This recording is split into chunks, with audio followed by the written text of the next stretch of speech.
میں آپ سے کہہ رہا ہوں، ہو سکتا ہے اس سے پہلے کسی نے نہ کہا ہو، یہ ہمت نہ کی ہو۔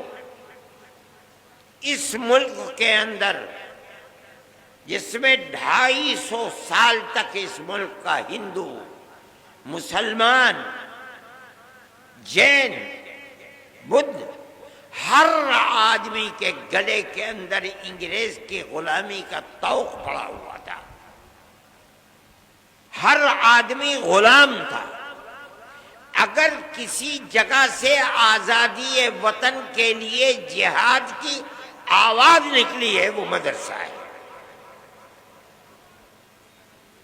سب سے پہلا آدمی 1803 کے اندر جس دن انگریز نے کہا کہ ملک بادشاہ کا اور جنتا اللہ کی، لیکن حکومت آج سے ایسٹ انڈیا کمپنی کی ہے، سب سے پہلی آواز اس بات کی کہ ملک غلام ہو گیا اور آزادی وطن کے لیے جہاد کرنا ہر مسلمان اور ہر ہندوستانی کا فرض ہے۔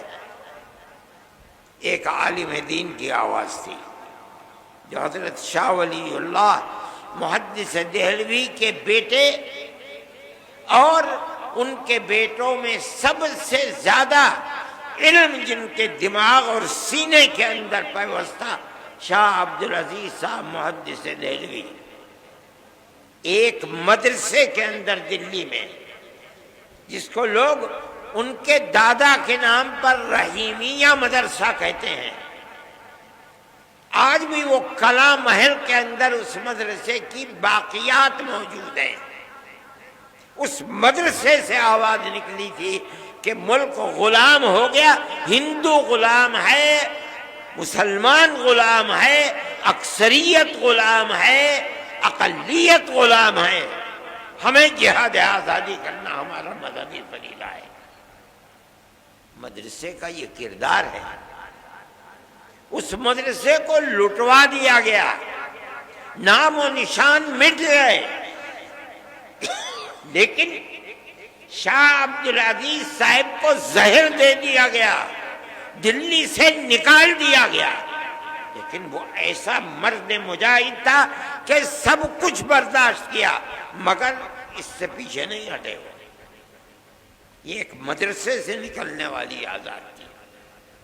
میں کہتا ہوں کہ آج جن مدرسوں کے اندر تالے لگائے جا رہے ہیں یہی مدرسے تھے۔ سب سے پہلا مدرسہ دلی کا مدرسہ تھا جس نے غلامی کے خلاف آواز نکالی اور اتنے بڑے بڑے افراد کو پیدا کر دیا جنہوں نے 150 سال کی محنت کے بعد ملک کو آزاد کرا دیا۔ میں کہتا ہوں میری سمجھ میں نہیں آتی آج ان مدرسوں کو یہ کہا جائے کہ یہ دہشت گردی کا اڈا ہے۔ جو پڑھایا جا رہا ہے وہ دہشت گردی پڑھائی جا رہی ہے۔ اس کا مطلب ہے کہ وہ ایسے جاہل اور بے وقوف ہیں کہ انہیں ملک کی تاریخ کا کچھ پتہ نہیں ہے۔ پھر آپ دوسری جو سب سے بڑی چیز ہے وہ مساجد کے اوپر ہے، بلڈوزر چلائے جا رہے ہیں، جاہل ہیں، لوگ نہیں جانتے۔ حضرت شاہ عبدالعزیز صاحب نے مرکز مسجد کو بنایا تھا اور ایک اپنے خاندان کے شاہ اسماعیل شہید اور ایک آپ کے قریب رائے بریلی کے حضرت مولانا علی میاں صاحب رحمۃ اللہ علیہ کے آباء و اجداد میں جو ان سے متعلق تھے شاہ عبدالعزیز سے، ان دونوں کو جہاد آزادی وطن کے لیے کھڑا کیا۔ لوگ نہیں جانتے، اور مرکز ایک مسجد کو بنایا دلی کے اندر، اس کا نام تھا اکبری مسجد، جس کو شاہ جہاں کی بیٹی اکبری بیگم نے اس مسجد کو تعمیر کیا تھا۔ اس مسجد کو سید اسماعیل شہید رحمت اللہ علیہ کی تحریک کے لیے مرکز بنایا گیا۔ وہ تحریک یہیں سے چلی ہے۔ ان مسجدوں کو کہا جاتا ہے کہ ان کے اندر تالے بند کرو، بلڈوزر سے ان مسجدوں کو گرا دو۔ ارے پاگل ہو، بے وقوف ہو، اگر تمہارے گردن کے اندر غلامی کا طوق پڑا ہوا تھا، تم غلام تھے انگریز کے، تمہارے اندر ہمت نہیں تھی کہ تم انگریز کے خلاف کچھ کہہ سکو، اگر آواز اٹھی ہے انہی مسجد اور انہی مدرسوں سے اٹھی ہے۔ آج لوگ نہیں جانتے انگریز نے اس مسجد کو جو اکبری بیگم شاہ جہان کی بیٹی کی بنائی ہوئی تھی، ان کی تحریک کے خلاف اس کو تہس نہس کر دیا، دفن کر دیا۔ وہ پارک ہے، ایڈورڈ پارک اس کا نام تھا، آج سبھاش اس کا نام ہے۔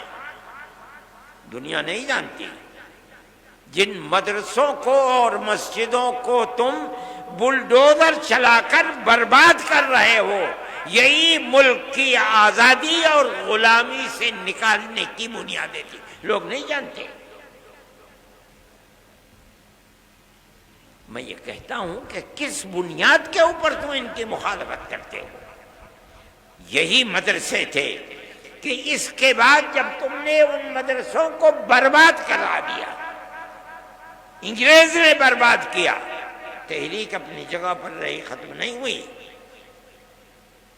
حضرت شاہ اسماعیل شہید رحمت اللہ علیہ اور ان کے ساتھی آزادی وطن کے لیے صوبہ سرحد جو آزاد قبائل ہیں وہاں پہنچ گئے، جہاد کرتے رہے، یہاں تک کہ سن 1832 کے اندر وہ شہید ہو گئے جہاد کرتے کرتے، چھوڑ دیا لوگوں نے، تتر بتر ہو گئے، لیکن لوگ واپس آئے، اور آنے کے بعد سن 30-32 سے لے کر سن 57 تک اپنا کام کرتے رہے، یہاں تک کہ 1857 کے اندر انہوں نے پھر دوبارہ جہاد کو بلند کیا، جس کو انگریز نے غدر کا نام دیا۔ اس جہاد کے اندر تاریخ کو اٹھا کر دیکھو، آج مصیبت یہ ہے کہ مرکز سے لے کر صوبائی حکومت تک کوئی پڑھنے والا آدمی نہیں ہے، بڑے سے بڑا ان پڑھ آدمی بیٹھا ہوا ہے۔ سن 1857 کے اندر جہاد کے اندر صرف دلی میں روشن مستقبل، روح روشن مستقبل، ان کتابوں کو اٹھا کر دیکھو، صرف دلی کے اندر 32,000 علماء کا قتل ہوا ہے۔ کون لوگ تھے یہ وہی تحریک تھی جو شاہ عبدالعزیز صاحب رحمت اللہ علیہ نے دلی کے ایک مدرسے سے اس تحریک کو بلند کیا تھا، جس کا مرکز اکبری مسجد کو بنایا تھا۔ اس مسجد کی در و دیوار آج بھی اینٹیں دفن ہیں۔ ابھی 5-7 سال پہلے شعیب اقبال جو اسمبلی کے ممبر ہوا کرتے تھے، اتفاق سے وہ زمین کو کیوں کھودا نہیں معلوم، اس کے باقیات مل گئے، لیکن بی جے پی گورنمنٹ نے ان کو باقیات کو باقی نہیں رہنے دیا، اس کو پھر پاٹ کر کے زمین کے اندر دفن کر دیا گیا۔ وہ ایک تاریخ تھی۔ یہ مسجدیں اور یہ مدرسے اسی تاریخ کے نمونے ہیں۔ کوئی ہے مائی کا لال بتائے وہ کون سی جگہیں ہیں جہاں سے آزادی وطن اور غلامی کی زنجیر کو نکال کر پھینکنے کے لیے مرکز بنائیں؟ کوئی بتا سکتا ہے؟ میں مسلمان ہوں، میں کہہ رہا ہوں، علل اعلان کہہ رہا ہوں، تاریخ کی کتابوں کو پڑھو، اگر غلط کہہ رہا ہوں بتاؤ غلط ہے۔ کیوں مدرسوں کے پیچھے پڑے ہوئے؟ ہمارا تعلق کوئی سیاست سے نہیں ہے۔ پھر دیکھیے، جب 1857 کے اندر 2 لاکھ مسلمان شہید کر دیا گیا، ابھی 1-1.5 مہینہ پہلے، بلکہ 1 ہی مہینہ ابھی ہوا ہے کہ جب وقف کے مسئلے کے اندر پارلیمنٹ کے اندر گفتگو ہوئی تو ایک ہندو بڑی بہترین اردو بولنے والا، میرے اس کے باپ سے تعلقات تھے، جو آسام کا چیف منسٹر تھا، اس کا بیٹا ہے گوگوئی، اس نے تقریر کی، پارلیمنٹ میں کہا کہ 2 لاکھ مسلمانوں نے اپنی جان آزادی وطن کے لیے دی ہے۔ ان لوگوں کے نام لیے جنہوں نے آزادی وطن کے لیے اپنی جان کو قربان کیا ہے، اور یہ ایک حقیقت ہے۔ نتیجہ کیا ہوا اس کا؟ ملک آزاد ہوا۔ کیسے کیسے افراد پیدا کیے۔ دارالعلوم کی بنیاد اسی پر بنی ہے۔ جب 1857 میں خدا کی قدرت آزادی وطن کے لیے جو لوگ کھڑے ہوئے تھے انگریز کے خلاف، ان کے حق میں فیصلہ اللہ کا نہیں تھا، ناکام ہو گئے۔ بچے گھروں کے اندر، باپ شہید کر دیا گیا، کوئی نام لینے والا نہیں ہے، گھر میں کچھ نہیں ہے، بچے بھیک مانگنے کے لیے باہر ہیں، ماں اپنی عزت کو بچائے ہوئے گھر کے اندر بیٹھی ہوئی ہے۔ چرچ کے لوگ نکل رہے ہیں، ان بچوں کا ہاتھ پکڑ رہے ہیں، ہمیں دو بچے کو، ہم اسے مفت پڑھائیں گے، مفت لکھائیں گے، مفت کپڑے دیں گے پہننے کے لیے، پڑھا کر کے ملازمت دیں گے، یہ اپنے پیٹ کو بھی پالے گا، تمہارے پیٹ کو بھی پالے گا۔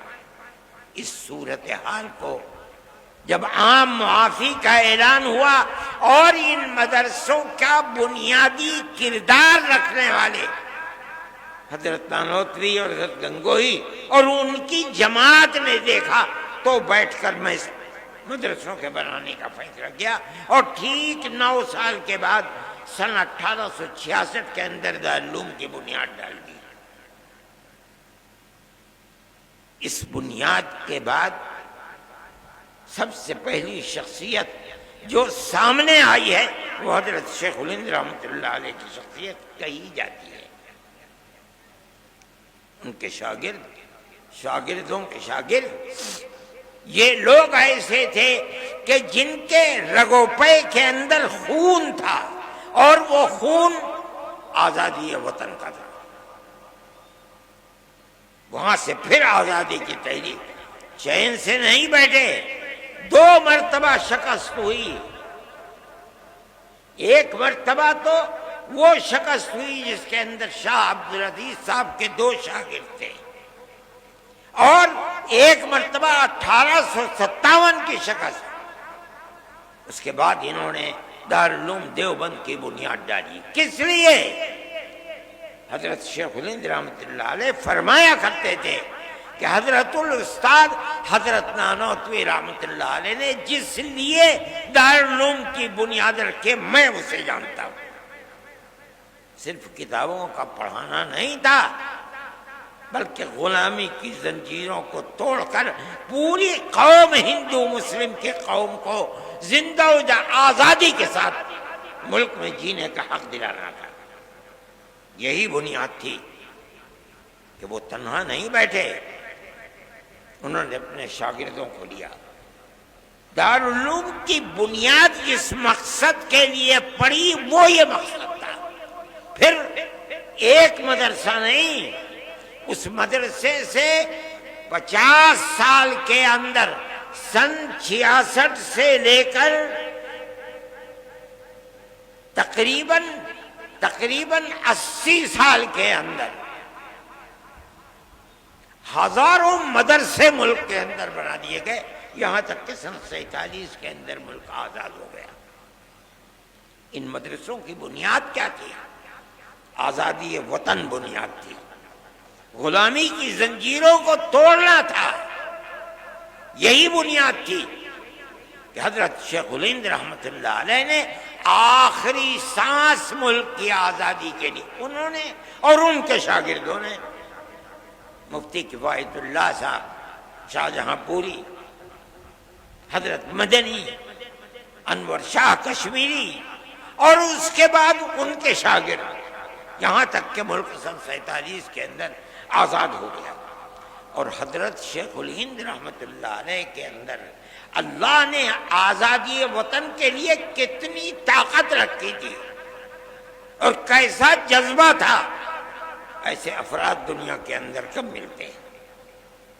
حضرت جب واپس آئے مالٹا کی جیل سے سن 1919 کے اندر، بلکہ سن 1920 کے اندر، جمعیت علماء 19 میں قائم ہوئی اور 20 میں حضرت شیخ الہند مالٹا کی جیل سے ہندوستان واپس آئے ہیں، تو ریاست بہاولپور کے ان کے جو سب سے قریبی آدمی تھے، گویا کہ وزیر اعظم تھے سر رحیم بخش، انگریز نے ان کو سر کا خطاب دیا تھا، انگریز نے ان کو بھیجا تاکہ حضرت شیخ الہند سے ملے اور یہ کہیں کہ حضرت آپ چلے گئے، دارالحدیث دارالعلوم دیوبند کی سونی ہو گئی، لوگ آپ کے پاس آ کر کے تصوف کی مشق کیا کرتے تھے، ذکر الہی میں مشغول تھے، وہ بھی سلسلہ ختم ہو گیا۔ اب آپ چند روز ہے، خدا جانے کتنے دن کی زندگی ہے، آپ ایک جگہ بیٹھ جائیے۔ آپ نے پوری کوشش کر لی انگریز کو ہٹانے کے لیے، مگر انگریز حکومت تو اپنی جگہ سے ٹس سے مس ہوئی نہیں ہے، تو پھر آپ کو اپنی زندگی، وہ کام جو آپ کے بعد ختم ہونے کو ہیں، انہیں پھر دوبارہ زندہ کرنا چاہیے۔ وہ بوڑھا آدمی جو وہاں سے آنے کے بعد 1 سال اور کچھ مہینے زندہ رہ سکا، اس نے کیا جواب دیا؟ اسی مدرسے سے نکلے ہوئے لوگ تھے، انہوں نے کہا آپ اپنی بات پوری کر چکے؟ کہا کر لی۔ فرمایا کہ میں بوڑھا ہو گیا، جس سرزمین پر انگریز کی حکومت ہے وہاں جینا تو جینا، اس سرزمین پر مر کے دفن ہونا بھی مجھے گوارا نہیں ہے۔